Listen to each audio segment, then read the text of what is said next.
Slyvester. What the hell mfana urudi?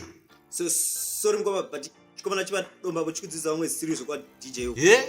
Ndati chikomana she. Give me the microphone Tinyo. Young man, what are you teaching these youngins? My damn cheche, German, you never understand. I'm old enough to be your stepsister, mfana. Mazi, why damn cheche in front of me, you never understand. Sasa, guys. What's Rugeta? Rumbo day banaba, chief. Maviringa entertainment, gents. Kana mune my emotions akasheka nopedzera pa kuspeed. And here when we dinosaur. This guy is old, ngare kuti ndozonotorera museum. Ukwata my youth. Get it.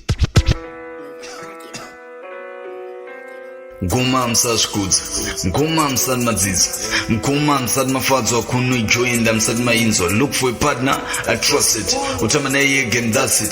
Chiro akasucha is issue, kana chistember bop and plastic, boy white plastic. Satani suda furavanu, ye catalyst yeso satani. Son paisa liti jara name one said the prince. To jara say night, tigaita jako ejishmai.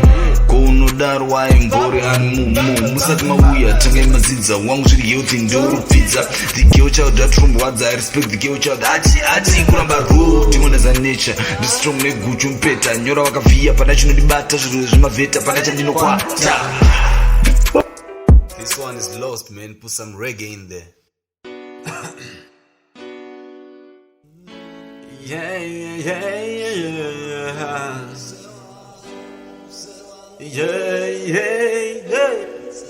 We live, we die.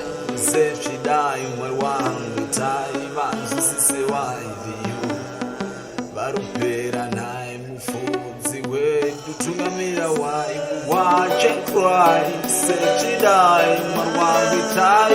Sisi wife, barupera nae mufunzi wetu tungamira. Nobody's looking out for you as you express. If you can please, just try to protect. Cause indeed, there's life after thrill, and things that kill that can't really deal. So if you can man, if you can girl, life is precious, the state is avoidable.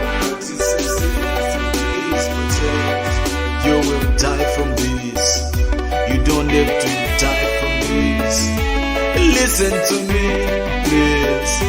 You don't have to die like this. HPV, chlamydia, BV, you name it. Gonorrhea, hepatitis, you can avoid it. PID, HIV, and herbs. This is a quicker way to reduce it. Herbs is incurable, hepatitis worse. Liver is a victim in a hepatitis curse. I'll let deliver of the cancer to the liver and delivers fatality after 10 years to nurse. You gotta protect, it's really sad how your body falls victim to the earth. The swollen abdomen can't control your defecation. Adult pampas be your friend. You really gotta make wise choices, what you listen to, who you giving it. Are you being fair to yourself? Not everything cool is cool with your heart.